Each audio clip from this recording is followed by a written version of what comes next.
Hi, everybody. Today on Morning Brew, we're sitting down with a leader whose journey has taken him from Venezuela to military service, from the world of banking and financial technology to leading now one of Laredo's most respected youth organizations. Now, earlier this year, Andrew Russell made a major life decision. After decades in business and executive leadership, he relocated to right here, Laredo, to become the new CEO of the Boys and Girls Clubs of Laredo. Of course, it's an organization that's been helping shape the lives of local children for 80 years. So why make that change and why leave the corporate world behind? And what vision does he have for the future of the organization? Well, we're asking him all of these questions on this episode of Morning Brew, and we are so glad you joined us. So with that, Andrew, thank you so much for joining us today. Appreciate having you with us. Thank you, Mindy. It's an honor to be here. Thank you so much. Well, it's an honor that you chose to come to Laredo, and we appreciate that. The Boys and Girls Club, of course, as you know, because you've heard my story before, means a lot to me. I learned how to swim there under Dr. Rex Ball many moons ago. My kids were involved with the Boys and Girls Clubs with basketball and flag football, and so many other thousands of children have gone through the program. So this is a wonderful organization that's very near and dear to so many people's hearts. So let's start off with a question. Let's talk a little bit about your journey to Laredo and how you ended up here. So you've got a very colorful past. Well, thank you, Mindy.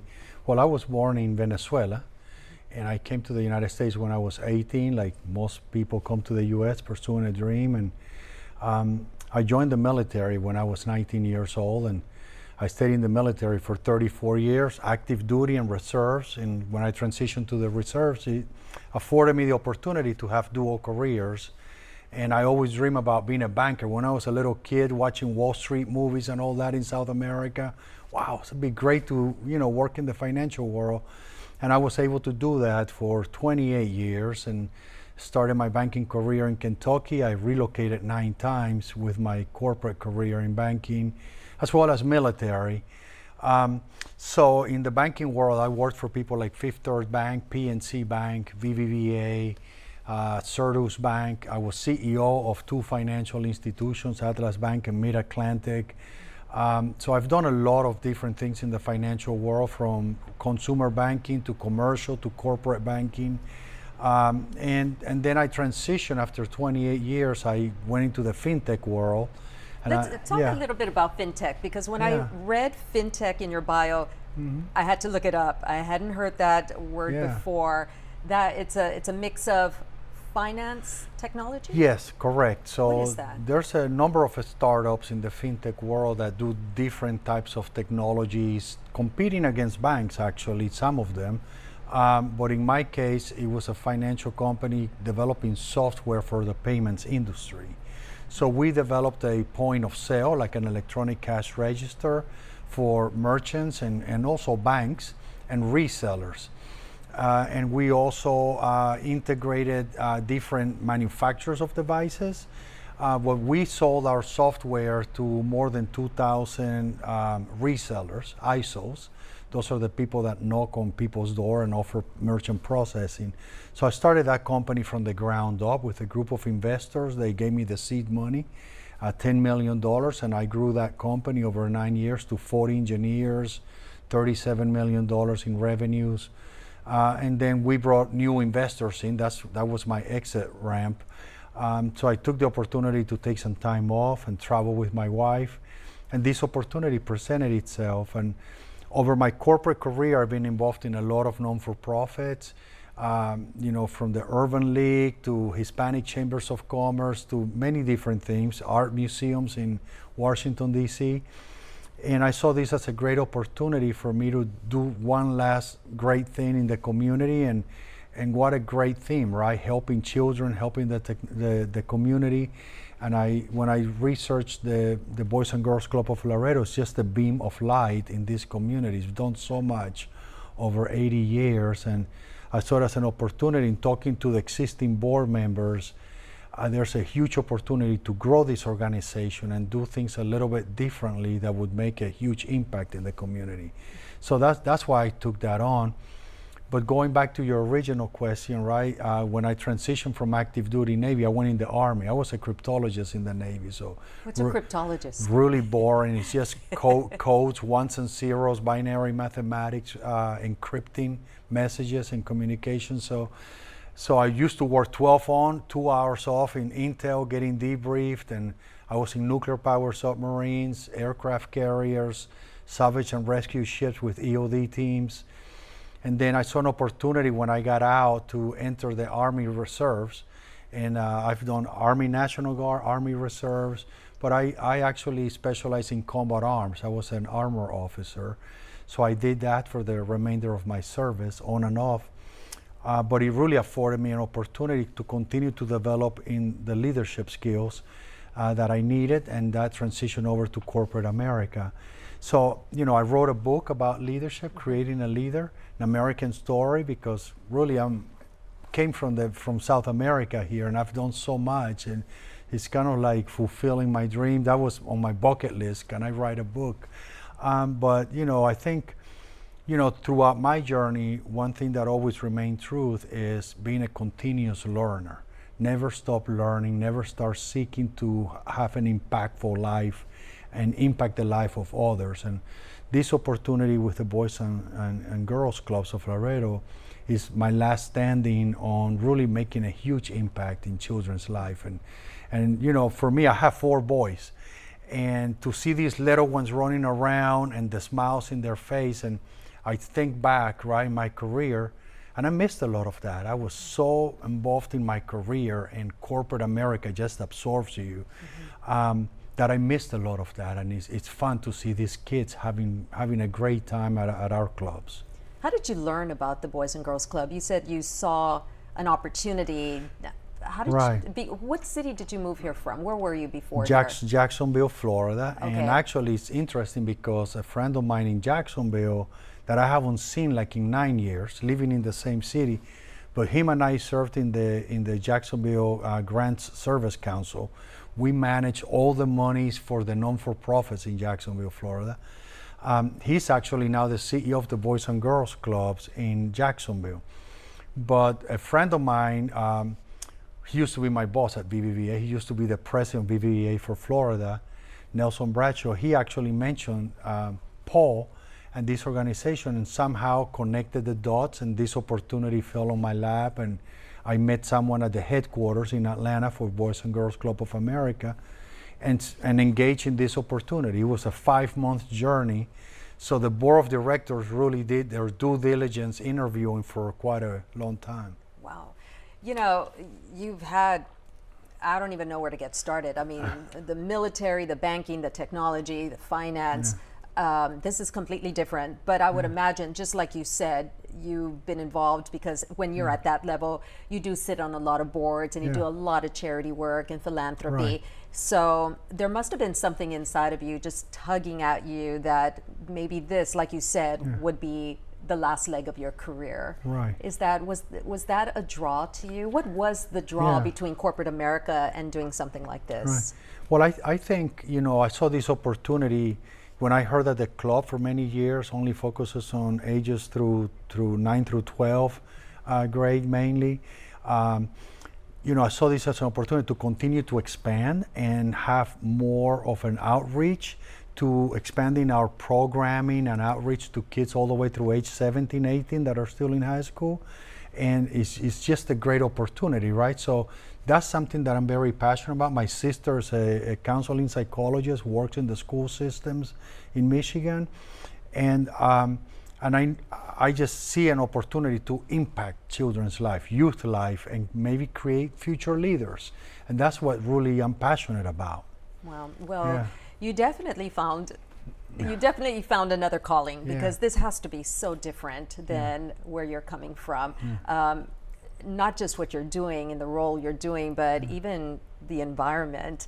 Coming to Laredo, and I want to talk a little bit about what that was like, and Yeah. you know, the kids when you first met them at the Boys and Girls Club. We're going to take a quick break though, but Okay. when we come back, Thank you. we're going to delve into mentorship, why this matters more than ever, and what Andrew believes investing, why he believes investing in children is one of the most important investments that a community can make. So stick around, the Thank brew you. is just warming up.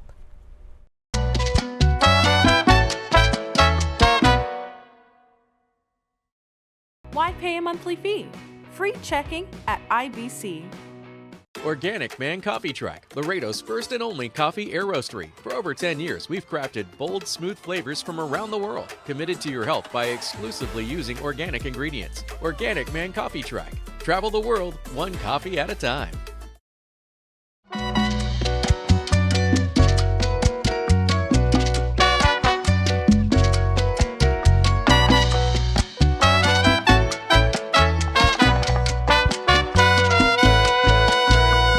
Welcome back, everybody. We are here sitting with Andrew Russell. He's the new CEO of the Boys and Girls Clubs of Laredo, and we were talking right before the break on his journey and how he ended up with the Boys and Girls Club and right here in Laredo. So we continue the conversation. Andrew, thank you so much for coming on Morning Brew once again.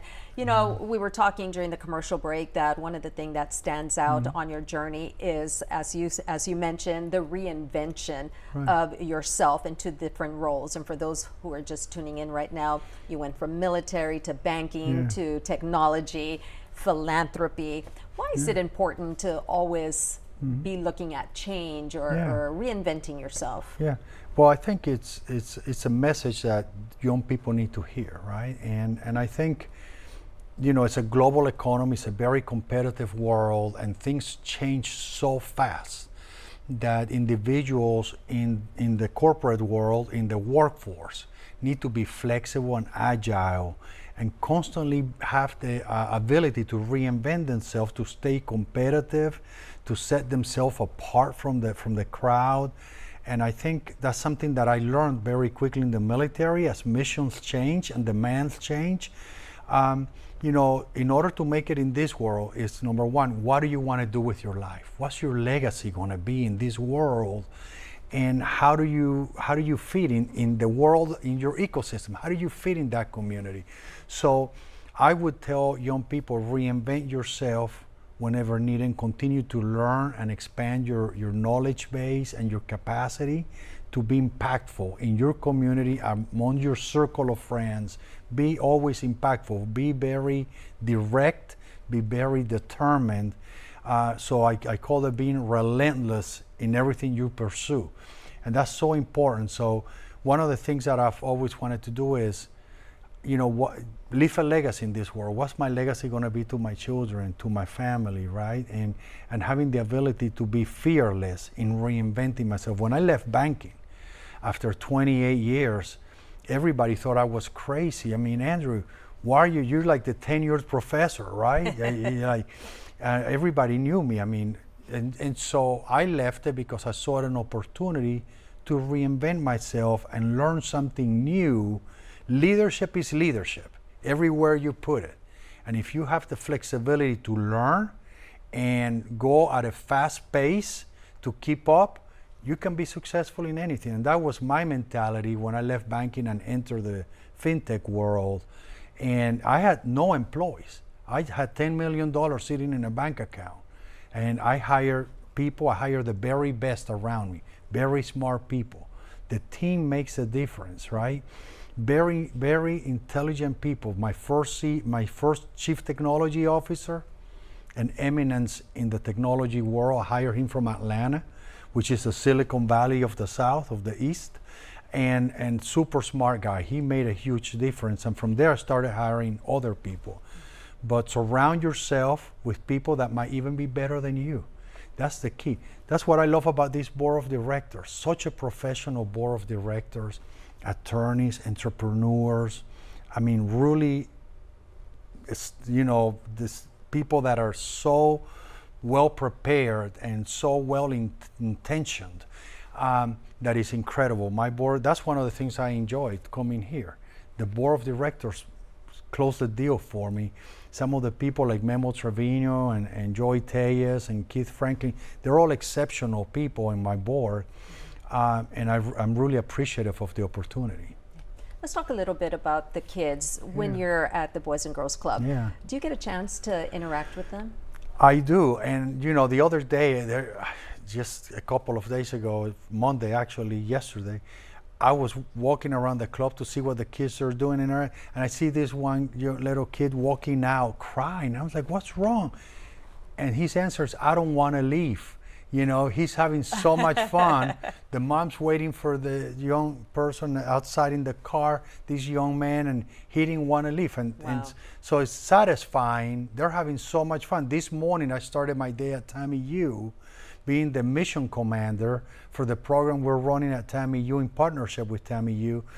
And the kids are so attentive at this planetarium. As a mission commander, I spoke to them to start the day. Yesterday was the provost of TAMI-U kicked off the day, but it's so gratifying to see these kids learning and engaging in their learning during the summer. That is very satisfying.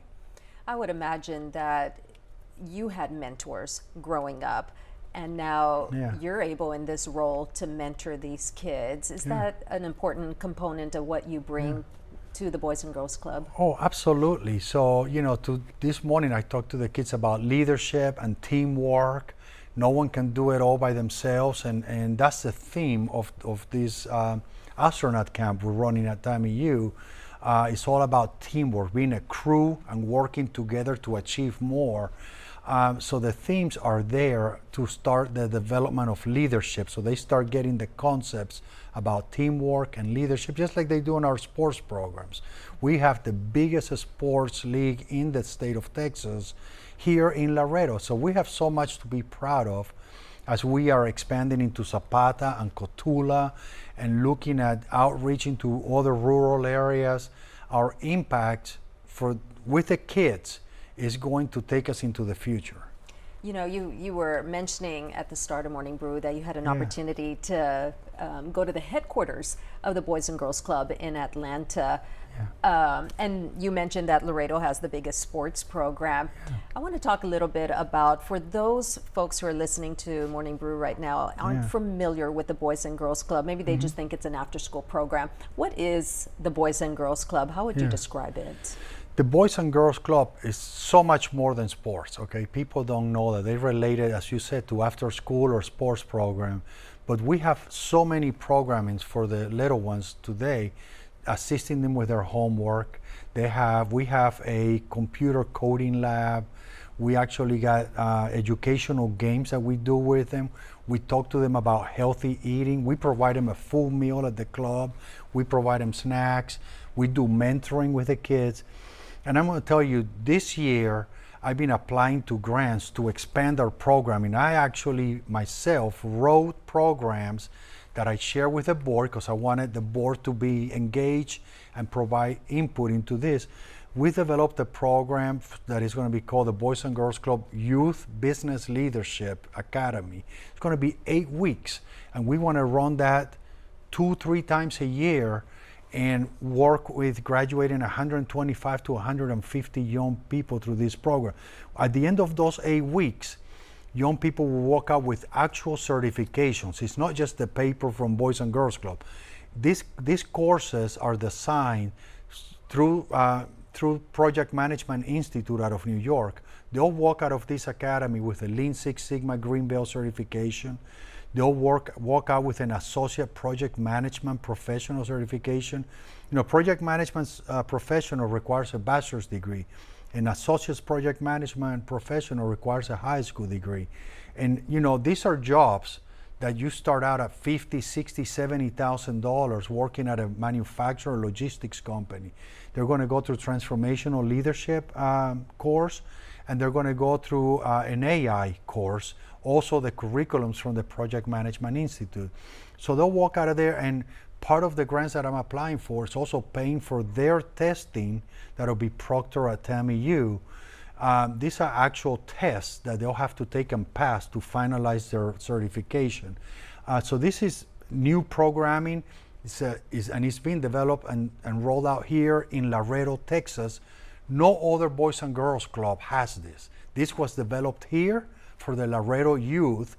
And that's what I want, Laredo to be known as a city that invests and cares about their youth, because their youth will drive the future growth of Laredo. And it's just exceptional. The last thing that I will share with you that I'm very excited about, and the board of directors is providing their support, is developing a program for children with disabilities. See, children with disability also need their place and need people that are trained professionals in giving them love and care and mentoring, and I want to develop that in the Boys and Girls Club, so they have their space with prepared, well-trained professionals to take care of them, give them art classes, music classes, development classes, and you know what? It's helping the community. It's helping the community in a big way. So I'm very excited about the future.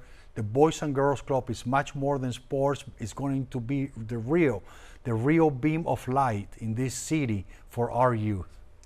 Well, I think it took definitely somebody as yourself with your background and such an extensive background to think out of the box, to be able to evolve the Boys and Girls Club to what it has been and what it could be and the potential that it has. And that's where we're going to pick up the conversation. But first, we're going to take another break. So when we return, we're going to talk about the future of the Boys and Girls Club. They are celebrating this year 80 years of service in the Laredo community. And as Andrew was just mentioning, they're launching a lot of new programs, expanding opportunities for local kids. And we're going to talk to him about his vision, what his vision is for the next 80 years. So stick around. Morning Brew is just a sip away.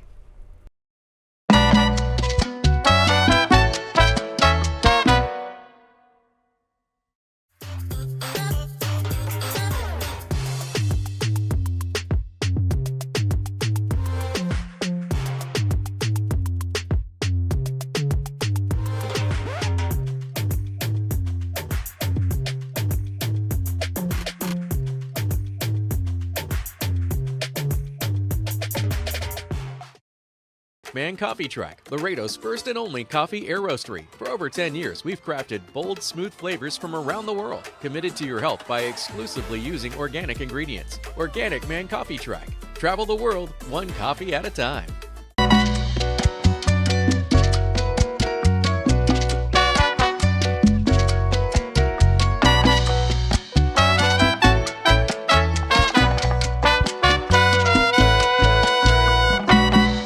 Welcome back, everyone, to Morning Brew. We're sitting down on this episode with Andrew Russell. He's the new CEO of the Boys and Girls Clubs of Laredo. We're talking about his vision for the future. He is new to Laredo, just moved here just a few months ago, and already has some big expansion plans and already launched a whole lot of plans. So we're going to continue the conversation and what the next 80 years is going to look like.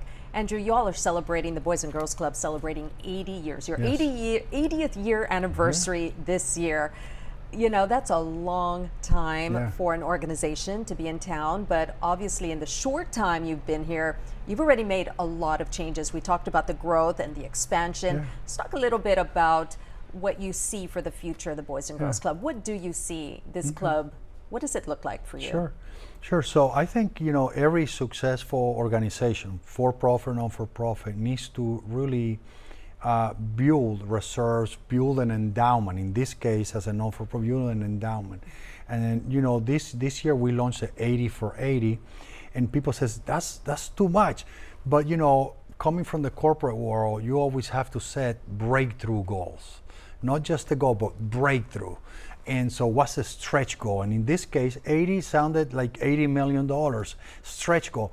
And in Texas, $80 million in Texas, the biggest state, doesn't sound like much. There's so much wealth in Texas from oil and gas and all the other successful businesses in Texas that really, just think about it.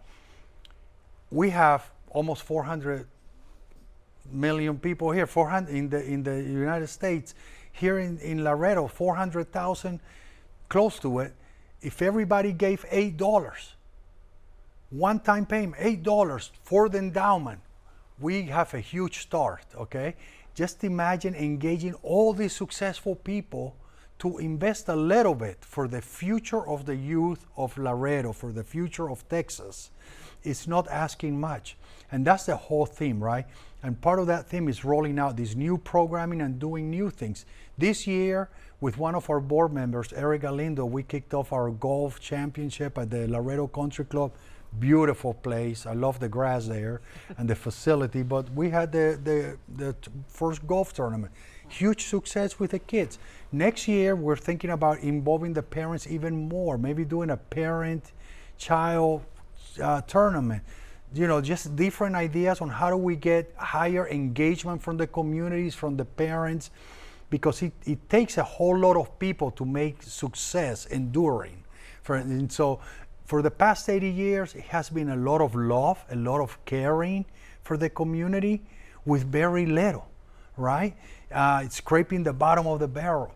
But we have to care enough to build an organization that has going concern forever and ever for the next 80 years. And how do we do that? It takes a whole community to really understand what we do, you know, how much we care about young people in this community, making an investment in the club, and continuing to give love, right? Continuing to support. It's all about that. It's all about the children.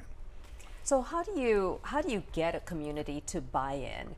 What is your tactic to do this? Because there's a lot of groups here in town, a lot of nonprofits in town, and you need, and everybody's buying for some dollars, especially in today's time. So what's your pitch to the business community?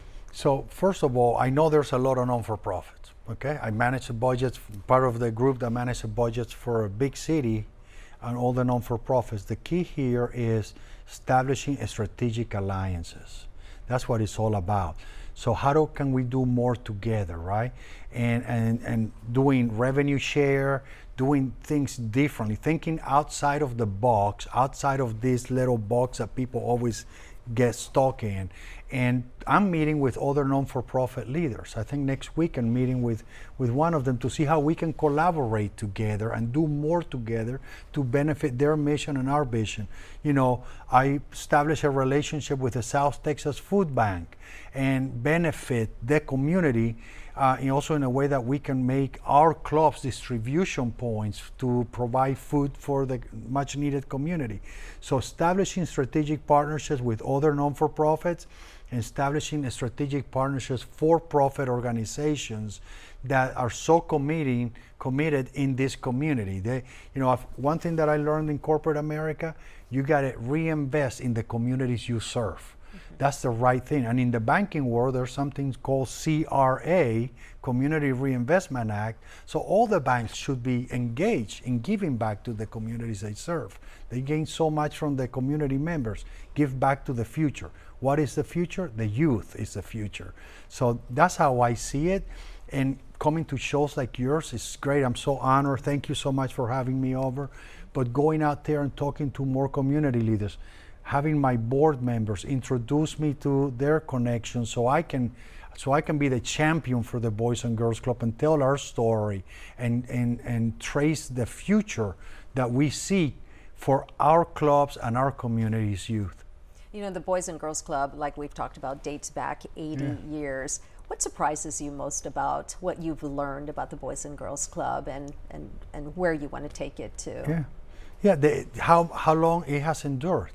Because so many things happen in 80 years and it's still alive and ticking, and I'm sure it has had so many obstacles to overcome, and they couldn't have done it by itself, but it takes a very powerful board of directors to keep it afloat. And that's why I'm so grateful to the board of directors and other community members. I mean, to hear you talk at our kickoff event for the 81st, and the mayor, I mean, what a great gentleman, right? And he's so committed to Laredo.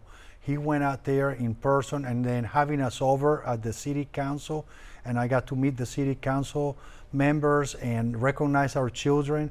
I mean, it's just a testament to the community and over 80 years. But for me, having such a renown, everybody I know and I've met here in this community that is very welcoming, so loving, has had somehow either their children or themselves participated in the Boys and Girls Club. So it's definitely a very impactful organization, and it's going to continue to be impactful by really honoring our mission for the youth, for the children, and providing a whole lot of love. Our staff, I'm telling you, our staff at the Boys and Girls Club are exceptional.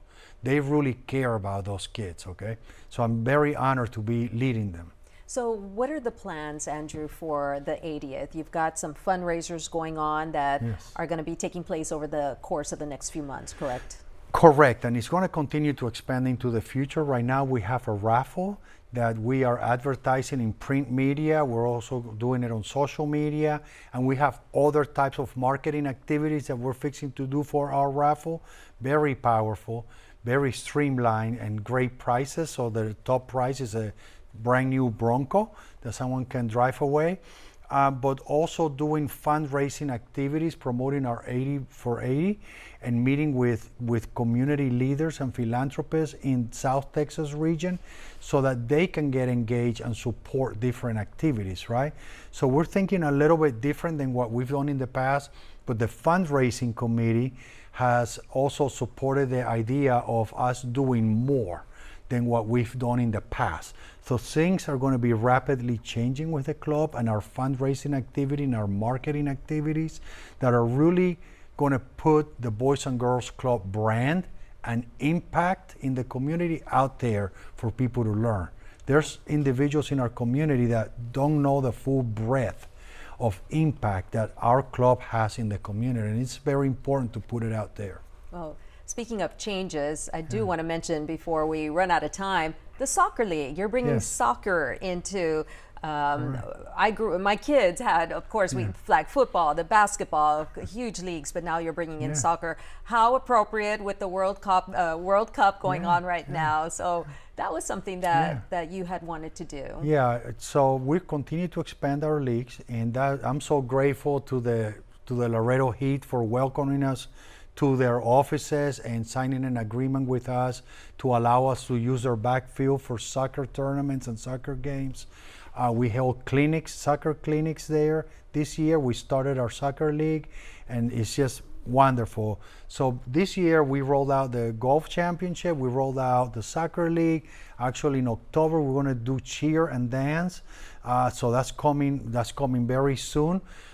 So I'm very grateful for the engagement, and we are still in conversations with the Laredo Tecos to do something with them. We're waiting for confirmation on when we can get that started, but the Mansour family has been wonderful and very receptive to our request. So these are new things that are coming, and guess what? We live in a Hispanic community mainly. I'm Hispanic. I lived in South America. I played soccer growing up all the way through high school. So I love soccer, and I've played baseball too, living in South America. And we're bringing all these things to the Boys and Girls Club. Wow. And it's just, we have a great staff that tries to do the very best always for the kids and try to accommodate. So great things are coming. Well, we're definitely looking forward to it. So we just have a few minutes left. We started on Morning Brew in our last episode with Dennis Nixon. We started a lightning round. So we're going to do a lightning round with you too. You know what the rules are for lightning rounds. You just have to answer right away. Don't put a lot of thought into it. And this is just so that we can get to know you just a little bit better. Okay. So lightning round, coffee or tea or matcha? Gotta ask. Coffee. Coffee. Okay. Leadership in one word. Servant leadership. Perfect. Best advice you've ever received? Stay focused and don't get distracted with the noise. Okay, well this one, I think I know what you're going to say on this one. Golf or travel? Travel. Really? Okay, well, and you definitely have had your share of travel. Artificial intelligence, AI, is that an opportunity or a challenge? Opportunity. I thought you'd see it that way. Your favorite thing about Laredo so far? The people. For sure. Definitely, we are known for that. One word to describe today's kids. Happy. That is true. And the last one word to describe the Boys and Girls Club. Community first. Good. That is great. I want to end with a quote that you said, and I just want to get your philosophy. You once said, Andrew, don't downgrade your goals just to fit your reality. Upgrade your conviction to match what is really destined for you. Where did that philosophy come from? It came from me coming in this country with nothing and having to be relentless to pursue my goals, and don't let any obstacle stop you. Develop a workaround. You have to be relentless. You know where you want to go in life. Don't stop. Never quit. Continue to move forward. And that's one thing that I always had in mind, and that's I achieved. Nobody handed me anything. And I don't expect people to hand anyone anything. We have to, in this world, fight for everything we want and pursue our dreams to the end. And you know, and maybe that's something from the Hispanic community, right? That we work hard, we stay focused, and we go after what we want. And I was brought up that way, and it's helped me in the United States. Well, and it's helped you evolve over time, and Yeah. Laredo got you. So Thank we're you. excited about that, and we appreciate you coming Thank on you, Morning man. Brew. Thank you so much for sharing Thank your you, man. story with us. Very, very thankful. Very And we look forward to the grateful. opportunities that you're bringing to our kids. So Thank you. we will continue working together with you so we can see Okay. where your journey goes. Thank you so much. Thank you. And that does it for this episode of Morning Brew. Make sure to tune in next time for another conversation on another topic. Until then, enjoy the brew.